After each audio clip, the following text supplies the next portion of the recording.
বাংলাদেশ বেতার রাজশাহী। এখন শুনবেন স্থানীয় সংবাদ। আসসালামু আলাইকুম। বাংলাদেশ বেতার রাজশাহী স্থানীয় সংবাদ পড়ছি মোয়াজ্জেম হোসেন। পরিবারের সাথে পবিত্র ঈদুল আজহা উদযাপন শেষে রাজধানীর পথে ছুটছেন দেশের উত্তরাঞ্চলের কর্মজীবীরা। এতে সিরাজগঞ্জ মহাসড়কে বাড়ছে যানবাহন ও যাত্রীর চাপ। সর্বশেষ ২৪ ঘণ্টায় যমুনা সেতু অতিক্রম করেছে প্রায় ৩২,০০০ যানবাহন। আজ সকাল থেকে মহাসড়কে এ চিত্র দেখা যায়। যমুনা সেতু পশ্চিম থানার অফিসার ইনচার্জ মোহাম্মদ আসাদুজ্জামান জানান, উত্তরবঙ্গের বিভিন্ন জেলা থেকে রাজধানীর দিকে ছুটছেন কর্মজীবীরা। এ কারণে মহাসড়কে ঢাকাগামী যানবাহনের চাপ বেড়েছে। এদিকে যমুনা সেতু পশ্চিম সংযোগ মহাসড়কের হাটিকুমরুল ও কড্ডায় যানবাহনের জন্য ভিড় করছেন যাত্রীরা।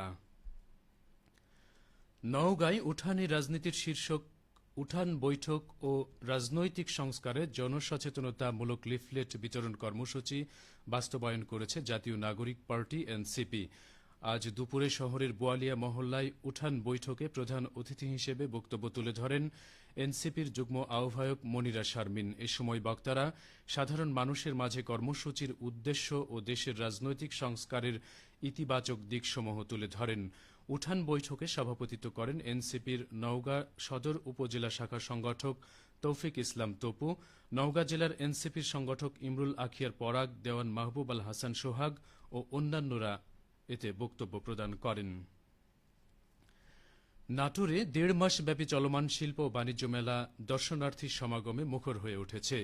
ঈদ পরবর্তী দিনগুলোতে দর্শনার্থীদের সংখ্যা আরও বৃদ্ধি পেয়েছে। Natore chamber of commerce and ইন্ডাস্ট্রির সভাপতি মোহাম্মদ আব্দুল মান্নাফ জানান, মেলার মাধ্যমে দেশের উৎপাদিত বিভিন্ন পণ্যের সাথে ক্রেতাদের মেলবন্ধন তৈরি হচ্ছে। এর ফলে ব্যবসা বাণিজ্যের প্রসার ঘটবে, পাশাপাশি বিনোদনের ক্ষেত্র হিসেবে ভূমিকা পালন করছে। প্রতিদিন গড়ে ৪,০০০ দর্শনার্থী মেলায় আসছেন। নাটোর সদর থানা সংলগ্ন মাঠে এই মেলার আয়োজন করা হয়েছে। মেলায় দেশের ১৫টি জেলার ব্যবসায়ীবৃন্দ ৫০টি স্টল এবং ৩টি প্যাভিলিয়নে তাদের পণ্য প্রদর্শন করছেন। মেলা প্রাঙ্গণে শিশুদের জন্য রয়েছে ৫টি রাইড। রাজশাহীর পুঠিয়া উপজেলায় চাঁদা না পেয়ে ২ সেনা সদস্যের বাড়িতে হামলার ঘটনায় দুজনকে গ্রেপ্তার করা হয়েছে। বুধবার দিবাগত মধ্যরাতে রাজশাহী সেনানিবাসের লেফটেন্যান্ট মোহাম্মদ তারেক আজিজের নেতৃত্বে সেনাবাহিনীর একটি দল অভিযান চালিয়ে তাদের গ্রেপ্তার করে।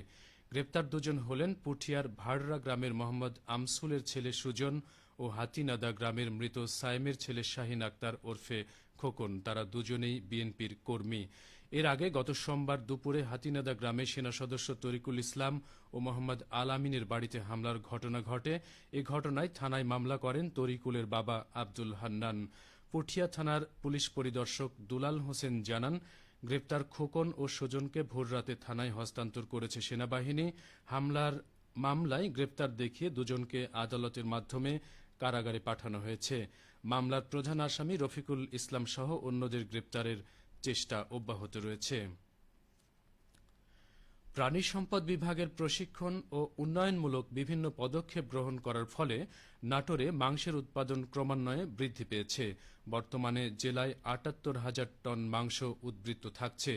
জেলা প্রাণী সম্পদ বিভাগ জানিয়েছে, ২০১৯-২০ অর্থ বছরে জেলায় ১,৫২,০০০ টন মাংস উৎপাদন হয়।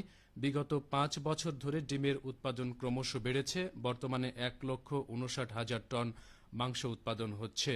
জেলার মোট জনসংখ্যা ১৮,৫৯,৯২২ জন। বাৎসরিক মাংসের চাহিদা ৮১,০০০ টন, অর্থাৎ চাহিদা মিটিয়ে উদ্বৃত্ত থাকছে ৭৮,০০০ টন। জেলা প্রাণী সম্পদ কর্মকর্তা ড জুলফিকার মোহাম্মদ আক্তার হোসেন বলেন, প্রাণী সম্পদ বিভাগ খামারিদের নিয়মিত প্রশিক্ষণ দিয়ে যাচ্ছে এবং নতুন নতুন প্রযুক্তি সরবরাহ করছে।